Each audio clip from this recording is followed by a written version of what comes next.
The shot sequence was so fast that the only place I was going was down. He was shooting me as I was falling as well, because I was shot in both my legs, my left arm, and my torso. I ended up on the ground, on my stomach. I thought he was still out there, so I got my gun out. There was a white truck in front of me, an F-150.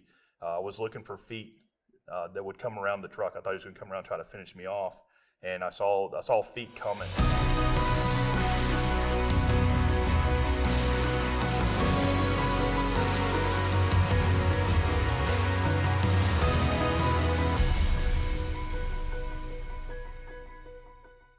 My name is Drew Stokes. I'm an agent for Air and Marine Operations.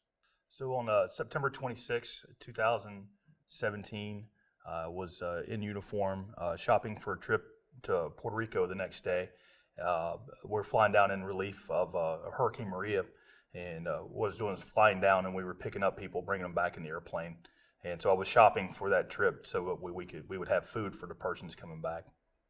When I was walking out of the Publix grocery store, I had walking down the aisle back to my truck, and I got to the handicap parking spaces, and a kid in a black BMW who I didn't see just screamed, "I fucking hate cops," and started shooting me. He shot me 5 times from about 6-7 feet away.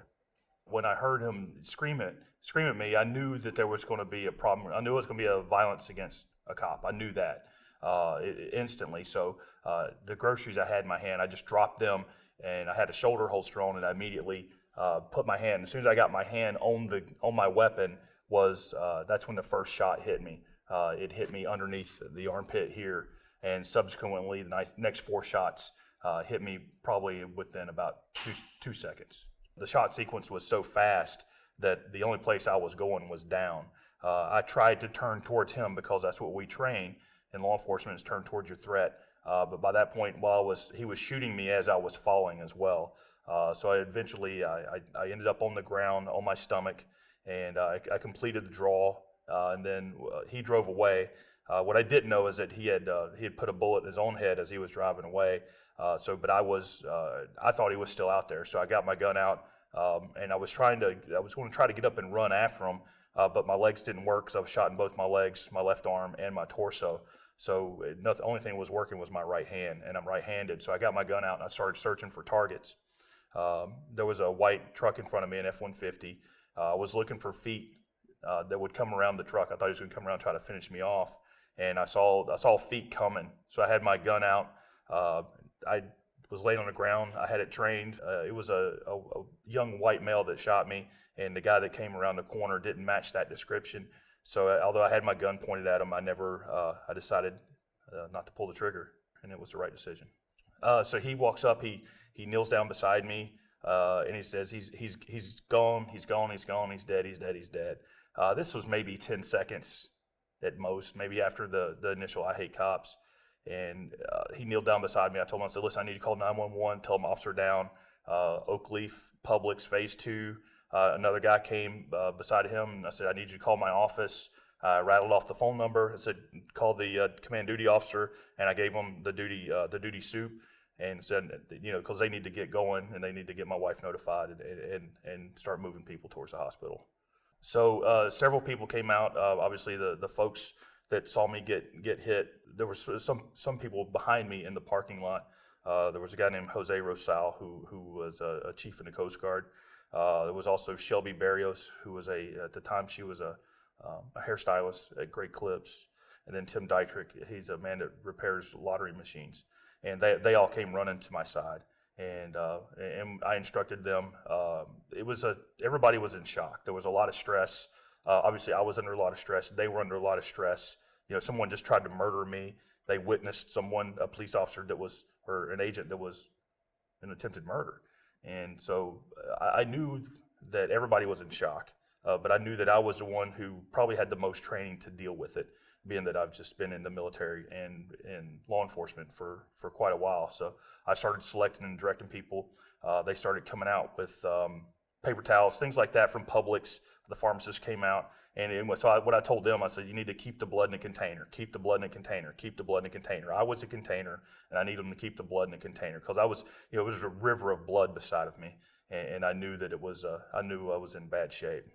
So the rest of the story you can see on law enforcement today, and so I want to talk about more now in the recovery aspect and how I recovered and who helped me to recover. So the bottle of whiskey I bought for the wall is Bullet whiskey, barrel strength, and there's a story behind the bottles. So when I was in rehab, I was in inpatient rehab. My friends sent me a case of Bullet bourbon as a joke, and so that I would have something to drink whenever I got out of after I got out of rehab, and to try to have a little bit of comedy, but yet inspire me to get going and to get recovery started and to fight to recovery, which I did. So Operation Enduring Warrior reached out to me after a podcast I did with James Gearing on Behind the Shield.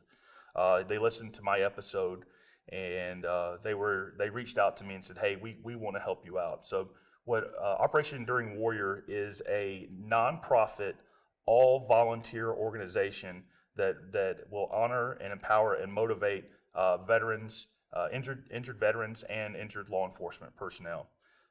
So the organization is all volunteer. Every dollar donated to Operation Enduring Warrior goes to help injured law enforcement officers and injured veterans through many different programs. One of the big things they do is Spartan races. So they invited me to do a Spartan race, and I was very, I didn't know if I could do it or not, but they said, listen, so they have what's their massed athlete team.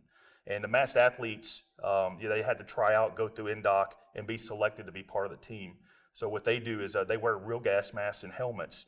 And what they do when we go through a Spartan race, they go in private and they put these gas masks on and they wear them. They're not allowed to crack the seal for the entire time. So I did an 8-mile Spartan race, 8.3 miles. It took me 8 hours to get through it. The obstacles I couldn't do because of my abdomen. I had 11 abdomen surgeries, so I have a lot of pain and I just can't bend and fold a lot. But the mass athletes got me through everything. So I would use them. I would step on their heads. I would step on their shoulders. They would hold me up while I was going through the monkey bars. Or it was something to show me, you can do this, and we're going to help you. And like I said, so they're not recognized. Truly, truly fantastic human beings that have all volunteered their time and their own money to go in and be a part of this organization. It's grassroots funded, and it's just they're doing this for all the right reasons. During surgery number 2, I was Dr. Srockgaloo had told, who was the trauma surgeon and the trauma nurses. Two of the ones were Christy Love and Madonna Stotzenberg, and they just helped me. They still help me through the process. I can still call them. I can still talk to them, and then the doctors, I can still call and talk to them as well. We have created a huge bond. So during surgery number 2, Dr. Srockgaloo comes out and tells my wife Amanda that I'm probably going to die, and then he goes in, and another trauma surgeon calls my time of death. He keeps working on me, and eventually he finds a bleeder in my liver. So I was in medically induced coma, sedated for about 2 weeks. At some point, I saw my grandmother, and I saw 2 of my coworkers who said, "We're not ready for you yet." I feel honored that they would come back and talk to me. There were some of our guys that were a huge impact in my young life whenever I first started. When I started working in aviation and working radars and airplanes, doing maritime patrol. They were 2 of the huge influences on me on the right and the wrong way to do things. And I was honored that they would come and speak to me and say, we're not ready for you yet. Never give up. I mean, we can't stop on recovery. We have to keep recovering, not only physically but mentally. We have to be able to reach out to organizations like OEW. And say, hey, I need some help. Can you guys help me out? So, and they help us out through all the different programs to showing guys that there is another side to recovery, and sometimes putting forth a little physical effort or doing something that takes you out of your comfort zone or really will help you out a whole lot. Just to know that just because you're shot and hurt doesn't mean you're dead. And you've got to power through it, not only at the scene, but you've got to power through it afterwards too. And there's a lot of organizations out there that will help us. The people that have helped Operation Enduring Warrior with funding. So Ben Schott is a company that makes whiskey glasses, and they put a round in it.